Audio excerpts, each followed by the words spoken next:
Hello, my name is Lulu, and I'm really happy to be here. Today I'll be presenting my talk, Fish Have Parties Too, Cultural Perspectives of Fish Migration Across the Amazon. So I'm a PhD student in the Tropical Rivers Lab at Florida International University, and I am trained as an ecologist and an artist, and I have a really great interest in migratory fish ecology and aquatic science.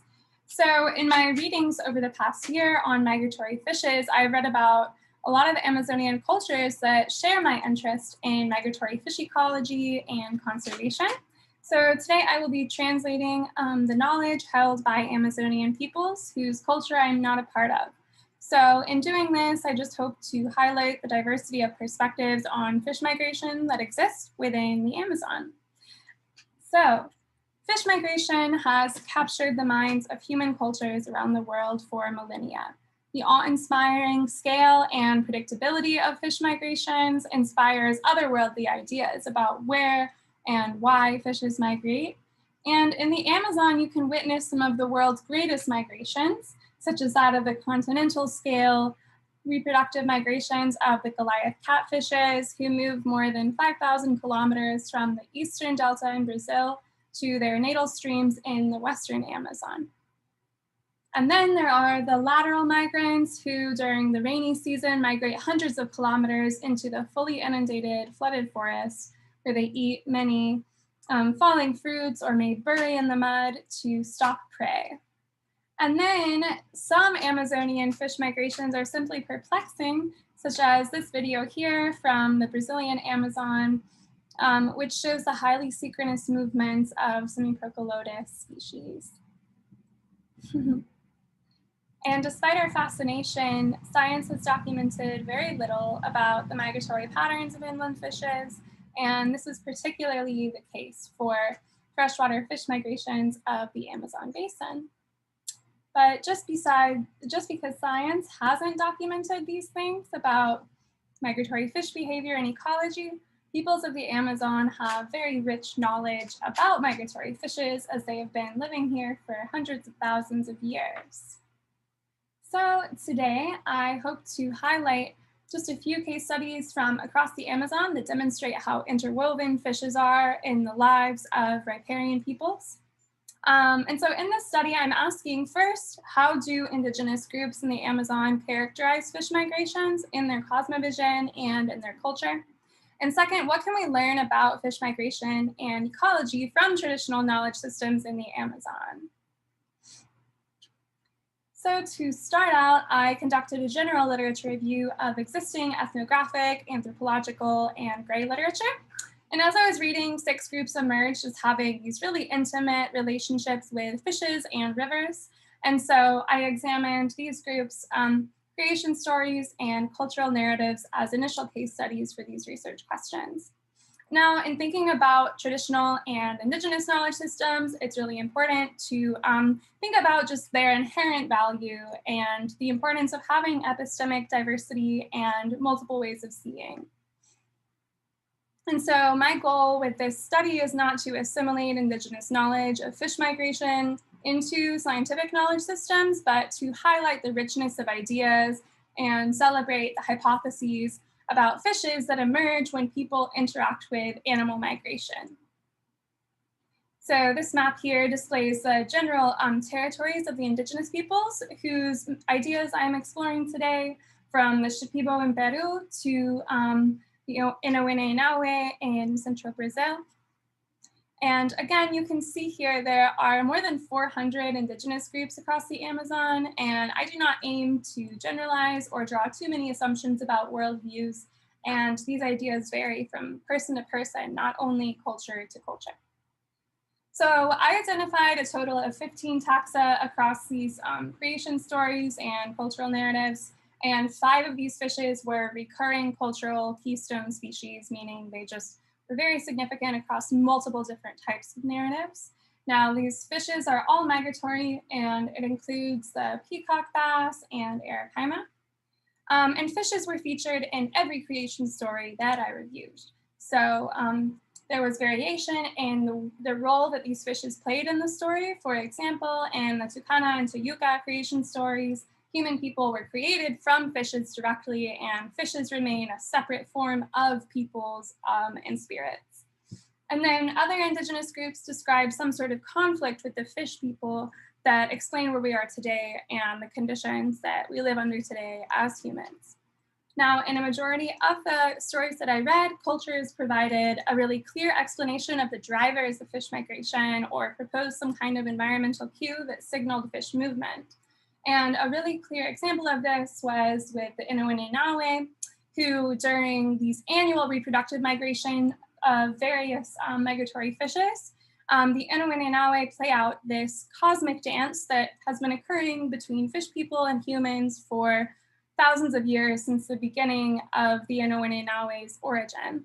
So for generations, these people have been orally recording the direction and the timing of fish movement, and they have really interesting thoughts about why fishes are migrating. So the forest to the Inuit is seen as the fish's garden, and so fishes migrate upstream during that harvest time, and they harvest all the falling fruit, and then they throw a huge party and they reproduce in the sky.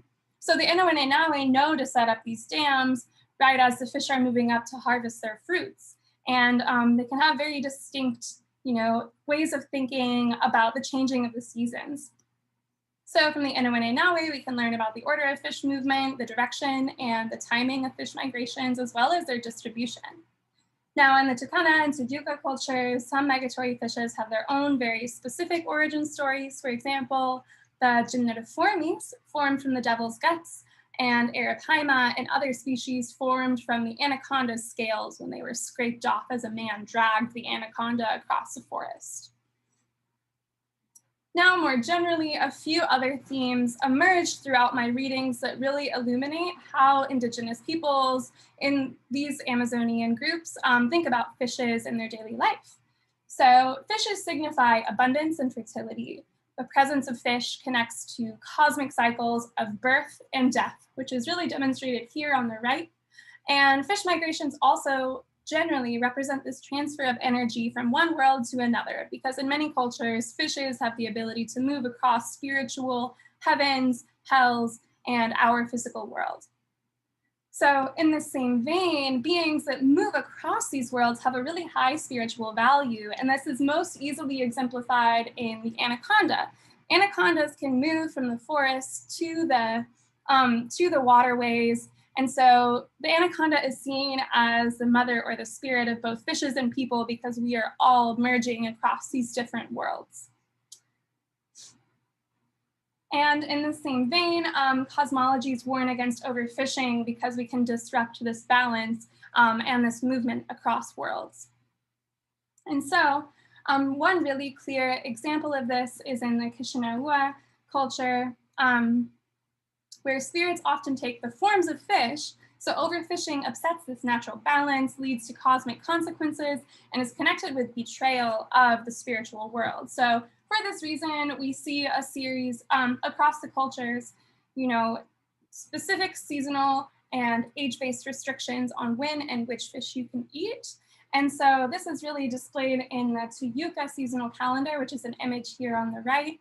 And so these cultural rhythms of when and what fishes you can eat are directly related to those fishes' distribution, their migratory patterns, constellations in the sky, and the fruiting of different trees and plants. And so all of these things are linked and are very detailed in the minds of many peoples. Lastly, I was surprised to find that so many Amazonian cosmologies touch on a variety of other concepts that we have in ecosystem science. So as I've mentioned, many cosmovisions describe the specific phenology and synchrony of different ecological events, but also emphasize the significance of aquatic and terrestrial coupling, and also mention the flood pulse, which was a central part of every creation story that I read. And then they also discuss ideas of trophic dynamics, and even like the role that we play as peoples within the food web. So, excuse me. So the world tree is a really important symbol within the Shipibo people, who really, in this image, really highlights the idea of aquatic terrestrial coupling. So the world tree is the center of the universe, and it is filled with water and with fish. And we all pass through the world tree when we die. And when the first fruits are dropped into the lake, fish hear the sounds of the fruit and they come over to feast. And then as the fish are eating the fruit, those little pieces of fruit break off and become all the birds of the world. And so this really highlights the connection between the flood pulse, which is flooding and filling that tree every year, and then also the diversity of, reproduction and cosmological events that occurs in this people's worldview. So after seeing the complexity and creativity of ideas that migratory fishes inspire, it's very clear that Amazonian fishes have a significance beyond their clear utilitarian value. And the ideas presented here provide scientists with a really rich source of hypotheses, right, about where, when, and why fishes migrate. But we have to recognize that science does not occur outside of a colonial context. So if we were to emphasize the co-production and consent and participation of local peoples, we'll be able to make steps to redistribute the power dynamics that we have at play currently. Because we as researchers have more power than a lot of indigenous groups have had over the past thousands of years in terms of management, policy, and research decisions. So it's only ethical to share the power that we do have and recognize, when we do harm, and understand the importance of decentering our own worldview as this reflexive and constant process. So I just wanted to thank everyone in my labs here, Tropical Rivers Lab and the Coastal Fisheries Research Lab here at FIU, and as well as Amazon Waters and other collaborators that I have at FIU and beyond. So again, I'm happy to answer any questions. Thank you so much. Bye.